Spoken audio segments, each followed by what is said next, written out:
주님께서 여러분과 함께 마르코가 전한 거룩한 복음입니다. 요한이 잡힌 뒤에 예수님께서는 갈릴레아에 가시어 하느님의 복음을 선포하시며 이렇게 말씀하셨다. 때가 차서 하느님의 나라가 가까이 왔다. 회개하고 복음을 믿어라. 예수님께서 갈릴레아 호숫가를 지나가시다가 호수에 그물을 던지고 있는 시몬과 그의 동생 안드레아를 보셨다. 그들은 어부였다. 예수님께서 그들에게 이르셨다. 나를 따라오너라. 내가 너희를 사람 낚는 어부가 되게 하겠다. 그러자 그들은 곧바로 그물을 버리고 예수님을 따랐다. 예수님께서 조금 더 가시다가 배에서 그물을 손질하는 제베데오의 아들 야고보와 그의 동생 요한을 보시고 곧바로 그들을 부르셨다. 그러자 그들은 아버지 제베데오를 사꾼들과 함께 배에 버려두고 그분을 따라 나섰다. 주님의 말씀입니다. 그리스도님 찬양합니다. 앉으십시오. 찬미 예수님.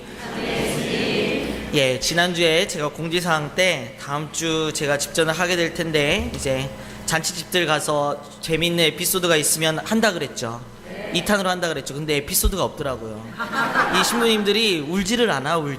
그래서 예, 힘들게 또 강론을 썼습니다. 해외 원조주일입니다. 아직도 이 땅에는 그리고 이 지구상에 있는 모든 이들이 똑같은 교육과 똑같은 식량과 똑같은 환경에서 살아가는 것은 분명 아닙니다. 수많은 생명들이, 수많은 사람들이 어딘가에서는 지금 이 순간에도 먹을 게 없어서, 그리고 배우지 못해서, 혹은 옷이 없어서, 집이 없어서 여러 가지 상황으로 죽음을 향해 달려가고 있는 것 같습니다. 우리는 그렇게 질문하죠. 우리의 아주 작은 정성들이 과연 어떤 도움이 될까? 1,000원짜리 한 장, 5,000원짜리 한 장이 과연 그들에게 얼마나 도움이 될까? 라고 질문을 합니다.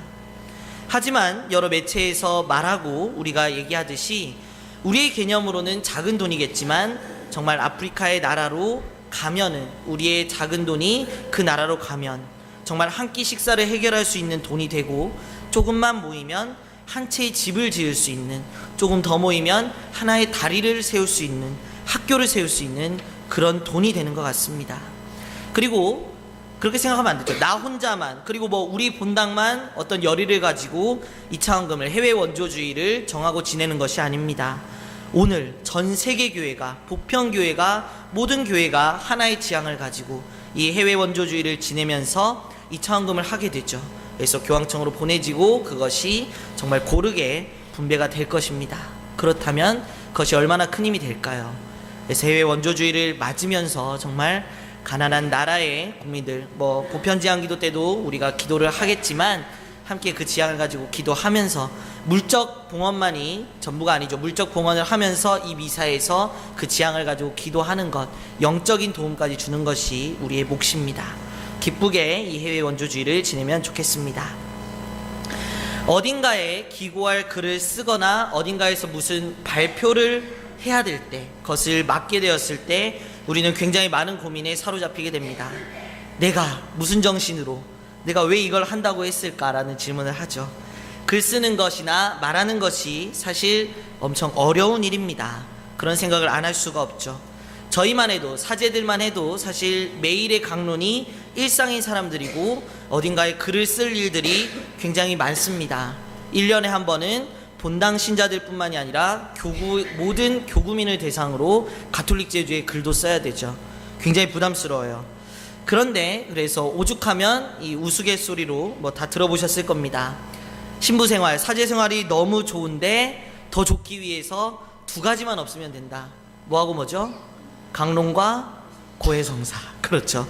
이 두 가지만 없으면 훨씬 더 좋은 사제 생활을 할 수 있을 텐데, 정말 이 지상 천국이 따로 없을 텐데 라는 말도 있습니다. 물론 우스개지만 여하튼 글과 말에서 그렇게 어렵게 쓰는데, 그 와중에서도 처음 하는 얘기들, 첫 문장, 첫 단어를 굉장히 심사숙고하고 굉장히 중요하게 생각을 하죠. 왜냐?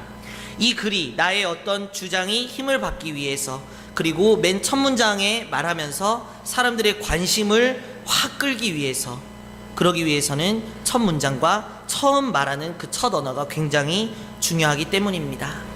이것은 뭐 지금도 마찬가지지만 예수님 시대에도 마찬가지였을 겁니다. 수많은 스승들이 있던 시대죠. 랍비라는 이름으로, 그리고 율법학자라는 이름으로, 바리사이파, 사두가이파, 그 모두가 다 스승들, 가르치는 직업을 삼고 있던 사람들입니다. 그래서 그들은 사실 더 많은 사람들을 자기 쪽으로 끌어모으기 위해서 열심히 공부했고 어떤 연설법에 대해서 연구를 했을 겁니다. 그리고 이것은 그냥 그 학자들 뿐만이 아니라, 그냥 그 랍비라고 불렸던 선생님들 뿐만이 아니라 예수님께도 그대로 적용이 됩니다.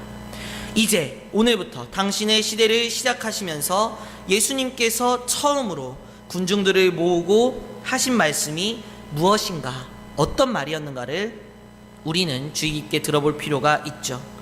예수님의 그 첫 마디가, 첫 문장이 당신의 공생활을 그대로 함축하고 있을 것이기에 더욱 그렇습니다.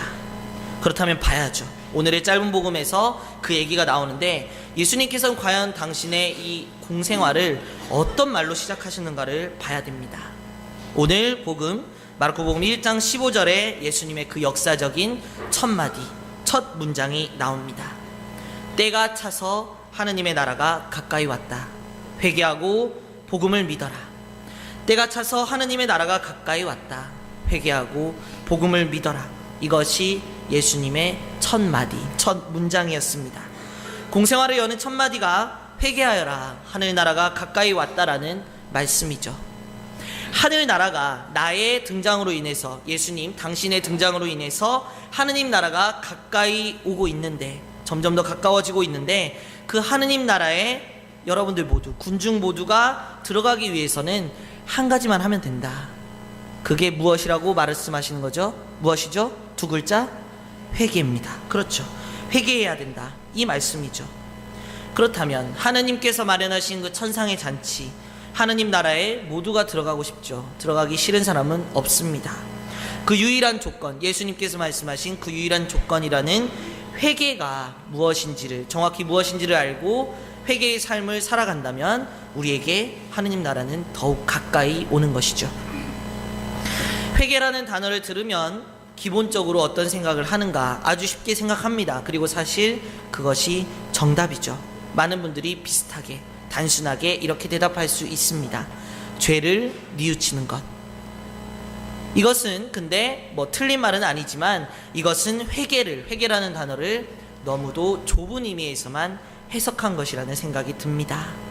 회개란 물론 첫 번째로 방금 말씀드린 가장 큰 의미로 죄를 뉘우치는 것, 죄에서 돌아서는 것을 뜻하지만, 그 근본적인 뜻, 아까도 말씀드렸듯이 돌아선다.